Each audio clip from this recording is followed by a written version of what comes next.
नमस्कार दोस्तों। आप सभी को सावन के सोमवार की हार्दिक शुभकामनाएं।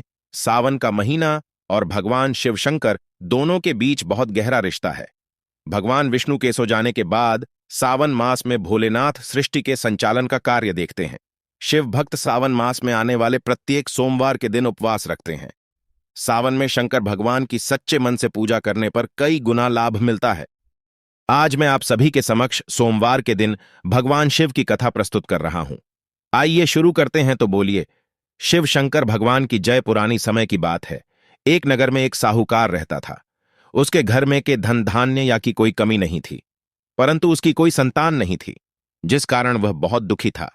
संतान प्राप्ति की इच्छा से वह हर सोमवार भगवान शिव का व्रत किया और पूरी श्रद्धा के साथ शिव मंदिर में जाकर भगवान शिव और मां पार्वती की पूजा करता था। उसकी भक्ति को देखकर मां पार्वती प्रसन्न हो गई और भगवान शिव से उस साहूकार की इच्छा को पूरा करने पार्वती मां की इच्छा को सुनकर भगवान शिव ने पार्वती, इस संसार में हर मनुष्य को उसके कर्मों के अनुसार फल मिलता है। जिसके भाग्य में जो होता है उसे भोगना ही पड़ता है। लेकिन पार्वती माता साहूकार की भक्ति का मान रखने के लिए उसकी मनोकामना पूर्ण करने की जिद करने लगी। तब माता पार्वती की आग्रह पर भगवान शिव ने साहूकार दान दिया, लेकिन साथ ही यह भी कहा कि उसके बालक की आयु केवल 12 वर्ष की होगी। जब भगवान शिव और माता पार्वती यह बातें कर रहे थे तो साहूकार उनकी बातों को सुन रहा था। उसे ना तो इस बात की खुशी थी और न ही गम। वह पहले की तथा हर रोज नियम से भगवान शिव की पूजा करता रहा। कुछ समय बाद साहूकार की पत्नी ने एक पुत्र को जन्म दिया। जब वह बालक 11 वर्ष का हुआ तो उसे पढ़ने के लिए भेजा गया। साहूकार ने अपने बेटे के मामा को बुलाकर उसे बहुत सारा धन दिया और कहा, तुम इसे काशी विद्या प्राप्त करने के लिए लेट जाओ और रास्ते में जहां भी ढेरों वहां पर यज्ञ और हवन आदि करवाकर बढ़ाओ। अलार्म को दक्षिणा देते हुए जाना। दोनों मामा भांजे इसी तरह यज्ञ करवाते और ब्राह्मणों को दान दक्षिणा देते हुए काशी की ओर चल पड़े। रास्ते में एक नगर आया जहां नगर के राजा की कन्या का विवाह था। जिस राजकुमार के साथ उसकी शादी होने वाली थी वह एक आंख से काना था। राजकुमार के पिता ने अपने पुत्र के काना होने की बात को छुपाने के लिए एक चाल सूची। साहूकार के बेटे को देखकर उसके मन में विचार आया कि क्यों न इस लड़के को दूल्हा बनाकर राजकुमारी के साथ शादी करवा दूं और विवाह के बाद इसको धन देकर विदा कर दूंगा और राजकुमारी को अपने नगर ले जाऊंगा। फिर लड़के को दूल्हे के वस्त्र पहनाकर राजकुमारी के साथ विवाह करवा दिया। लेकिन साहूकार का बेटा बहुत ही ईमानदार था। उसे यह बात ठीक नहीं है कि उसने मौका देखकर राजकुमारी की चुन्नी पर लिखा ही, तुम्हारा विवाह मेरे साथ हुआ है, लेकिन जिसके साथ में भेजा जा रहा है वह एक आंख से काना है। मैं तो काशी पढ़ने के लिए जा रहा हूं। जब राजकुमारी ने चुन्नी पर लिखी हुई बातें पढ़ी तो उसने अपने माता पिता को यह सब बता दिया। राजा ने अपनी बेटी को विदा नहीं किया और बारात वापस चली गई। दूसरी ओर साहूकार का बेटा और उसका मामा घाटी में पहुंच गए। वहां जाकर उन्हें यज्ञ किया। जिस दिन लड़का 12 साल का हुआ था उसी दिन यहीं रखा गया। लड़के ने अपने मामा को कहा, मामा जी मेरी तबीयत ठीक नहीं है। तब मामा ने कहा, कोई बात नहीं, तुम अंदर जाकर सो जाओ। भगवान शिव के वरदान के अनुसार कुछ ही क्षणों में उस बालक के प्राण निकल गए। अपने भांजे मृत देखकर उसके मामा ने रोना पीटना शुरू कर दिया। संयोगवश उसी समय भगवान शिव और माता पार्वती उधर से जा रहे थे। पार्वती जी ने भगवान शिव से कहा ही, प्राणांत मुझसे यह रुदन सहन नहीं हो रहा, आप इस व्यक्ति के कष्ट दूर कीजिए। तो भगवान शिव उस मृत बालक के पास पहुंचे और बोले, देवी यह उसी साहूकार का पुत्र है जिसे मैंने बड़ा वर्ष की आयु का वरदान दिया था। अब इसकी आयु पूरी हो गई, लेकिन माता का हृदय तो कोमल होता है। ममता से भरी हुई मां पार्वती ने कहा कि महादेव, आप इस बालक को और आयु देने की कृपा करें, नहीं तो इसके विरोध में इसके माता पिता तड़प तड़प कर मर जाएंगे। माता पार्वती के आग्रह पर भगवान शिव ने उस लड़के को जीवित होने का वरदान दिया और वह है, लड़का जीवित हो गया। बोलो शिव शंकर भगवान की जय। शिक्षा पूर्ण करके वह लड़का अपने मामा के साथ अपने नगर की ओर चल दिया। दोनों चलते हुए उसी नगर में पहुंचे जहां उसका विवाह हुआ था। उन्होंने वहां पर यज्ञ का आयोजन किया। लड़के के ससुर ने उसे पहचान लिया और महल में ले जाकर उसकी आवभगत की और खुशी खुशी अपनी पुत्री को उसके साथ विवाह किया। इधर भूखे प्यासे रहकर साहूकार और उसकी पत्नी अपने बेटे का इंतजार कर रहे थे। उन्होंने प्रण कर रखा था कि यदि उन्हें अपने बेटे की मृत्यु का समाचार मिला तो वह भी प्राण त्याग देंगे। तभी किसी ने आकर बताया ही तुम्हारा बेटा अपने मामा और अपनी पत्नी के साथ घर पहुंचने वाला है। साहूकार और उसकी पत्नी को विश्वास ना हुआ। थोड़ी देर बाद ही उनका बेटा अपनी पत्नी और मां के साथ घर पहुंच गया और उसने अपने माता पिता को प्रणाम किया। साहूकार और उसकी पत्नी अपने बेटे को जीवित देखकर बहुत खुश हुई। उसी रात भगवान शिव ने साहूकार के सपने में आकर कहा, हे धुंध, मैंने तेरे सोमवार का व्रत करने और व्रत कथा सुनने से प्रसन्न होकर तेरे पुत्र को लंबी आयु प्रदान की है। शिव शंकर, भगवान जैसे आपने साहूकार और उसकी पत्नी के दुखों का निवारण किया, उसी प्रकार हम सब पर भी अपनी कृपा बनाए रखना। कहानी सुनने वालों का भी भला और सुनाने फलों का भी भला। इस प्रकार भगवान शिव की कथा पूर्ण हुई। बोलो शिव शंकर भगवान ने चीज। जय माता पार्वती की जय। तो मेरे प्यारे मित्रों, भाइयों और मेरी प्यारी बहनों, आप सभी को सावन सोमवार की व्रत कथा का महत्व समझ आ गया होगा। तो हम आशा करते हैं कि आप वीडियो में दी गई जानकारी पसंद आई होगी।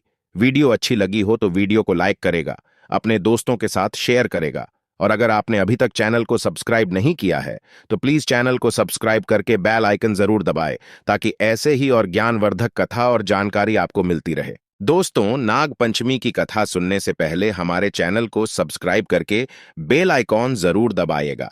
दोस्तों, नाग पंचमी की कथा मात्र चुपके से सुनने से भी आपके सभी पाप खत्म हो जाते हैं। काल सर्पदोष खत्म हो जाता है, पितृदोष पुरानी से पुरानी गरीबी दूर हो जाती है। अगर आप नाग पंचमी की पूजा ना कर सके तो आप नाग पंचमी की कथा अवश्य सुने, लेकिन याद रहे संपूर्ण फल की प्राप्ति करने के लिए नाग पंचमी की कथा अंत तक जरूर सुने। इसे बीच में रोका नहीं जाता। जो व्यक्ति चुपके से भी नाग पंचमी की कथा को सुन लेता है तो उसके ऊपर सदैव भगवान भोलेनाथ की कृपा बरसती है, माता लक्ष्मी की कृपा बरसती है। सावन के पवित्र महीने में नाग पंचमी की कथा पूरे परिवार को, हर किसी को सुनना चाहिए। सावन जाते जाते भगवान शिव आपकी झोली खुशियों से भर देंगे, इसीलिए कथा को अंत तक जरूर सुने। तो आइए सुनते हैं नाग पंचमी की कथा। दोस्त, और प्राचीन काल में किसी नगर में एक सेठ जी रहते थे। उनके 7 पुत्र थे और सातों शादीशुदा थे। सातों पुत्रों की बहुओं में सबसे छोटी बहू सबसे ज्यादा विदुषी, सुशील और संस्कारी थी। एक दिन सबसे बड़ी बहू ने सभी देवरानियों से कहा कि आज घर को लीपने के लिए पीली मिट्टी लेकर आते हैं। सभी बहुएं डलियां और खुरपी लेकर मिट्टी लेने चली गईं। जब बहुएं मिट्टी खोदने लगी तब वहां एक सांप निकला। बड़ी बहू उस सर्प को खुरपी से मारने लगी तो छोटी बहू बोली, मत मारो इसे, ये बेचारा तो निरपराध है। ये सुनकर बड़ी बहू ने सर्प को नहीं मारा। तब सर्प एक ओर जाकर बैठ गया। छोटी बहू ने सर्प से कहा, आप यहां से जाना मत, मैं अभी आती हूं। ऐसा कहकर छोटी बहू सर्प के लिए दूध लेने चली गई। घर पहुंचकर वो अपने कामों में लग गई और सर्प को किया वादा भूल गई। अगले ही दिन जैसे ही उसे ये बात याद आती है तब वह दूध लेकर वहां पहुंची। तब उसने देखा कि सर्प तो वहीं पर बैठा है। सर्प को देखकर वो बोली, भैया मुझे माफ कर दो, मैं अपने कार्यों में लगकर आपसे किया वादा भूल गई। दोस्तों, तब सर्प बोला, मुझसे झूठ बोलने के लिए मैं अभी तुझे ढस लेता हूं, लेकिन तूने अंत में सच्चे हृदय से मुझे भैया कहा है, इसीलिए मैं तुझे छोड़ रहा हूं और आज से तू मेरी बहन हुई, तुझे जो चाहिए मांग लेना। छोटी बहू बोली, भैया मेरा कोई नहीं है, मुझे एक भाई मिल गया, मुझे और कुछ नहीं चाहिए। बस जब भी मैं अपने भाई को पुकारूं तो तुम चले आना।